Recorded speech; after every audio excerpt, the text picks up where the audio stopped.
Imagine spending hundreds of dollars on a new phone, only to find out most of it is just a polished version of last year's model. Sounds frustrating, right? That's exactly the situation with Samsung's Galaxy S25 FE. Leaks are painting a picture of a phone that's thinner, lighter, and flashier on paper, but when you look under the hood, some big questions start popping up.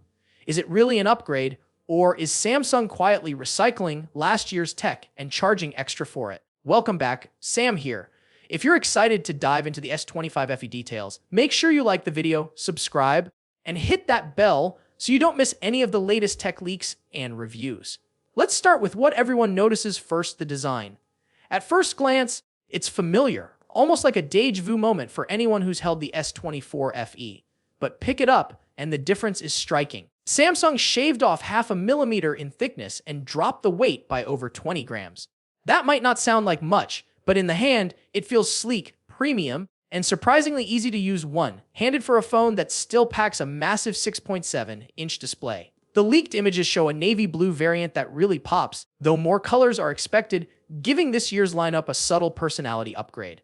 Now, onto the display, the heart of any Samsung phone. The S25 FE sticks with a 6.7-inch dynamic AMOLED panel but adds LTPO tech, which means the refresh rate can scale down when full 120 Hz isn't needed, saving battery. Samsung also bumped peak brightness by an estimated 36%, making it far easier to see on bright sunny days. But here's a twist you might not expect. Early rumors suggest the battery may be smaller than last year's model, dropping from 4700 mAh to 4500 mAh.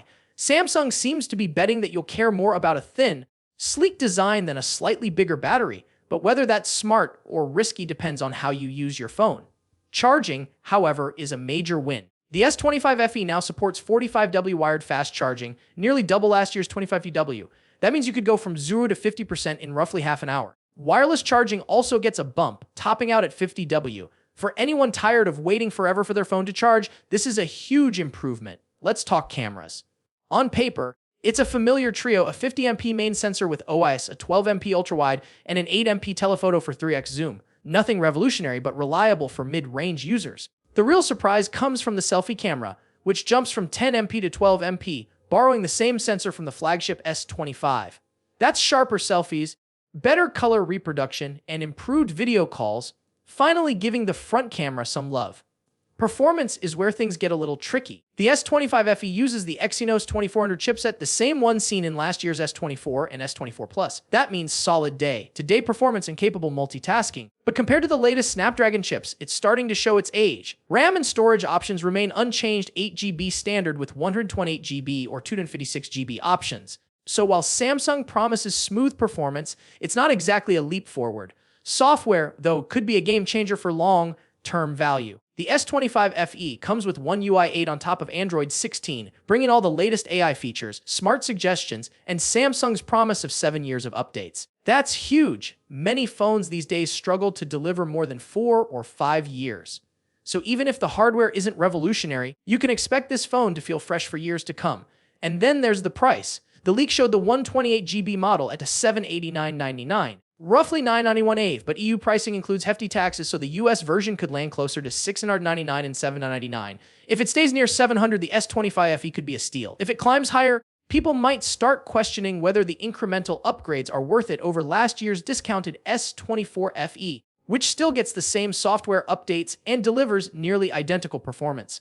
Timing is another interesting point. Samsung usually drops the Fan Edition in October, but this year we might see it in late August. This early release could signal a strategic move: phase out the standard S26 next year and focus on Pro models, using the FE line to cover the mid-range market. That's a bold shift, and it could reshape Samsung's release strategy in the coming years. So, what's the takeaway? The Galaxy S25 FE isn't a revolution, it's a refinement. You get a brighter, more efficient display, faster charging, a slightly sleeker design, improved selfies, and long-term software support. On the flip side, the processor isn't cutting edge, cameras aren't dramatically upgraded, and battery life might be slightly smaller than last year's model. If you already own the S24 FE, this might not be worth the upgrade unless you're chasing faster charging and sharper selfies. But if you're buying now and price is reasonable, the S25 FE could be one of the best mid-range phones on the market this year.